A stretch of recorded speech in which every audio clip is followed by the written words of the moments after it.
Hello everyone. तो आज हम इस वीडियो के द्वारा गुजरात बोर्ड का हिंदी जो कि क्लास 12th का है, इसके प्रश्न पत्र प्रारूप को देखेंगे कि क्वेश्चन पेपर आपके एग्ज़ाम में कैसे पूछे जाते हैं। और ये क्वेश्चन जहाँ तक अभी हमने जितने चैप्टर पढ़े हैं उनके आधार पर बनाए गए हैं। तो ये क्वेश्चन के प्रैक्टिस आप सब भी करें ताकि आपका भी प्रैक्टिस हो और आपको भी ये समझ में आए कि ये क्वेश्चन पूछे कैसे जाते हैं। तो आइए इसे हम स्टार्ट करते हैं। फर्स्ट है आपका सेक्शन ए गद्य, यानी स्टोरी से आपको क्वेश्चन पूछे जाएंगे। कैसे होंगे वो? सबसे पहले एमसीक्यू पूछा जाएगा 1 मार्क का, फिर सारे 1-1 मार्क के होंगे जो टोटल 3 क्वेश्चन होंगे। जैसे अग्निकुंड सिकुड़कर क्या बन गया? यूरेनियम, रेडियम, पृथ्वी, कुछ भी नहीं। तो इसका आंसर होगा पृथ्वी। इसी प्रकार से 3 क्वेश्चंस आपको इसके पूछे जाएंगे।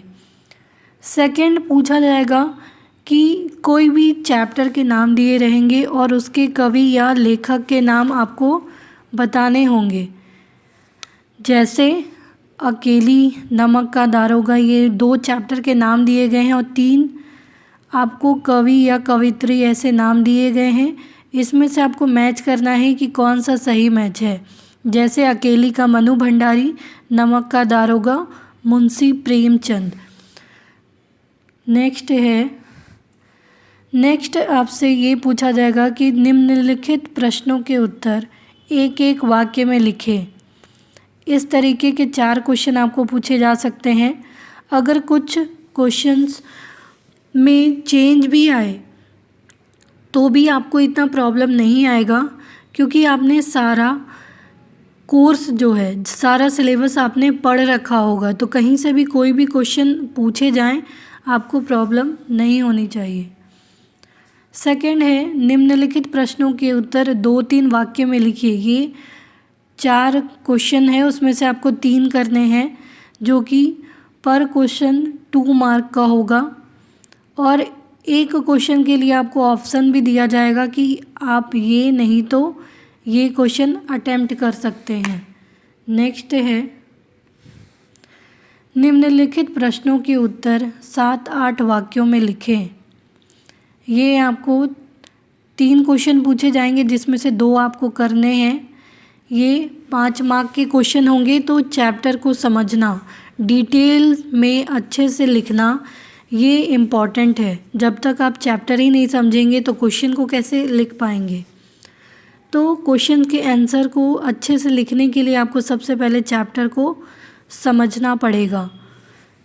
नेक्स्ट इसी प्रकार से सेक्शन बी, विभाग बी, पद्य में जितने भी पोएम्स है उसमें से भी ऐसे एमसीक्यू में से 3 क्वेश्चन पूछे जाएंगे। और ये क्वेश्चंस आपके एमसीक्यू में ऐसा ज़रूरी नहीं है कि एक्सरसाइज से ही पूछा जाएगा। ये आपके चैप्टर के बीच से भी क्वेश्चन आ सकते हैं।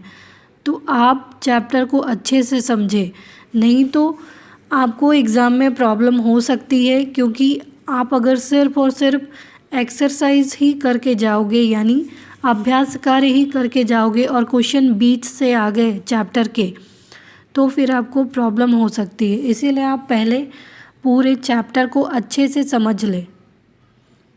नेक्स्ट है फिर उसी तरीके से 2 पोएम के चैप्टर के नाम दिए गए हैं, उसके आपको 3 लेखक या लेखिका इस तरीके के नाम दिए जाएंगे।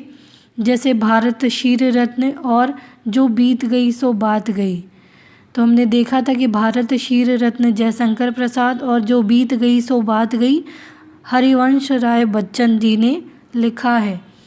तो हर एक चैप्टर के लेखक हो, लेखिका हो, कवि हो, कवित्री हो, ये सारी चीज़ों को भी हमें ध्यान में रखना है ताकि हमारे 1 मार्क का जितना भी क्वेश्चन है वो स्किप ना हो, क्योंकि ये 1 मार्क ही हमें स्कोर करने में मदद करते हैं। नेक्स्ट है निम्नलिखित प्रश्नों के उत्तर एक एक वाक्य में लिखें। इसी तरीके से 4 क्वेश्चन पूछे गए हैं। ये 4 मार्क के हैं, पर क्वेश्चन 1 मार्क का। नेक्स्ट है निम्नलिखित प्रश्नों के उत्तर 2-3 वाक्यों में लिखिए। इसमें भी आपको एक ऑप्शन दिया जाएगा।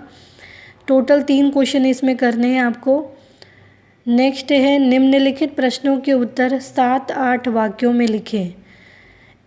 इसमें 3 क्वेश्चन पूछे गए हैं जिसमें से ये आपको करना कंपलसरी है और 28 नंबर में या तो आप ये क्वेश्चन कर सकते हैं या तो ये, दोनों में से कोई एक, अथवा यानी या तो ये क्वेश्चन आप अटेम्प्ट करें या तो ये।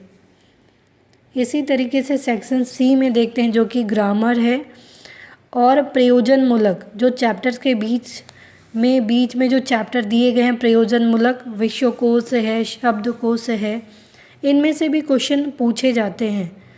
जैसे निम्नलिखित शब्दों के समानार्थी लिखे, जो सेम मीनिंग निकलने वाले होंगे उन्हें हमें बताना है। सेकंड है निम्नलिखित शब्दों के विलोम लिखे, इसके ऑपोजिट हमें बताना है कि क्या होगा। ये पर क्वेश्चन 1 मार्क का आएगा।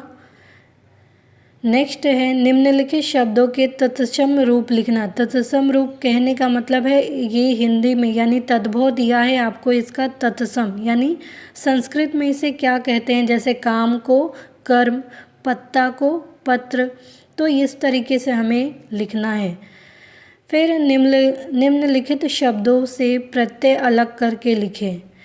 कालीमा, विलाप, ये आपको इसमें प्रत्यय जो शब्द के अंत में लगते हैं वो प्रत्यय होते हैं। नेक्स्ट है शब्द समूह के लिए एक शब्द लिखे। ये शब्द समूह है, शब्दों का समूह है, उसे एक शब्द में बताना है कि इसे हम क्या कहते हैं।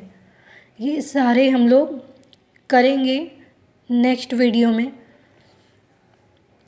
फिर है अशुद्ध वाक्यों को शुद्ध करें। ये क्वेश्चन जो वाक्य लिखा है, जो सेंटेंस लिखा है वो रॉन्ग लिखा है, इसे आपको सही करके लिखना है। जैसे विलाप का मतलब भी रोना होता है और रोने का मतलब भी रोना ही होता है, तो एक शब्द के मीनिंग के 2 शब्द नहीं दिए जाने चाहिए या एक ही मीनिंग के 2 शब्द यहाँ पे नहीं दिए जाने चाहिए, तो ये आपको सही करके लिखना है। फिर है कहावत का अर्थ लिखे।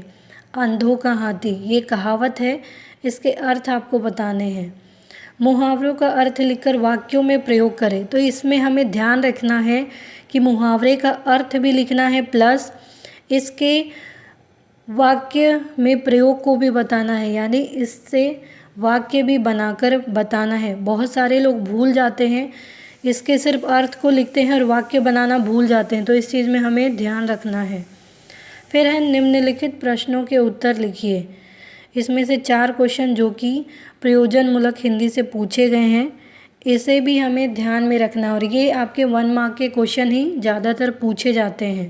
99% 1 मार्क के क्वेश्चन ही आपको इसमें पूछे जाएंगे। तो आप चैप्टर को अच्छे से समझ ले, अच्छे से पढ़ ले, ताकि आपका ये 1-1 मार्क का जो क्वेश्चन है वो नहीं छूटे। नेक्स्ट देखेंगे सेक्शन डी, अर्थ ग्रहण, जिसमें पहला क्वेश्चन पूछा गया है निम्नलिखित पद्यांश की ससंदर्भ व्याख्या कीजिए।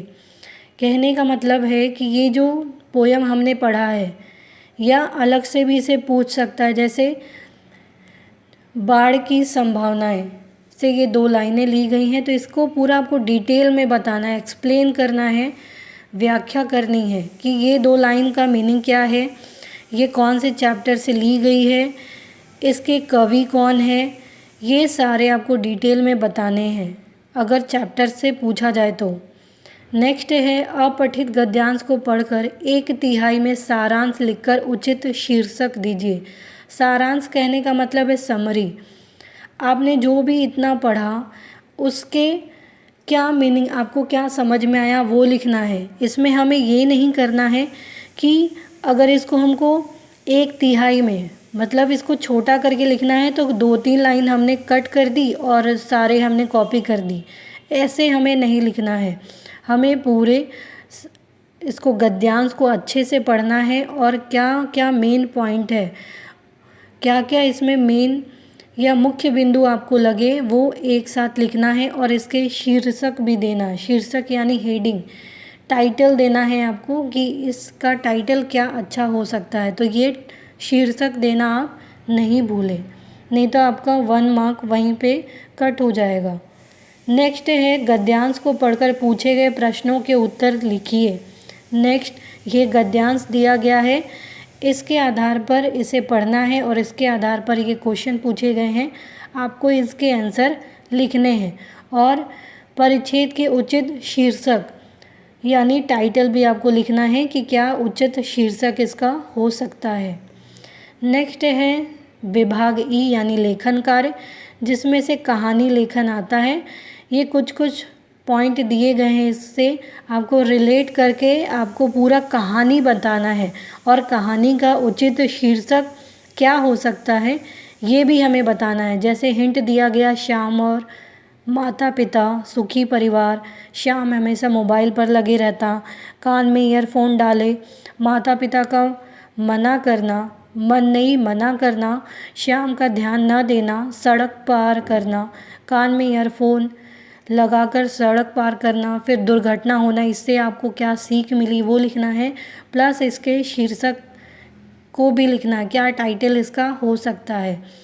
और 250 या 250 शब्दों में आपको निबंध लिखना है, युवा और मोबाइल अथवा मेरा प्रिय हिंदी कवि।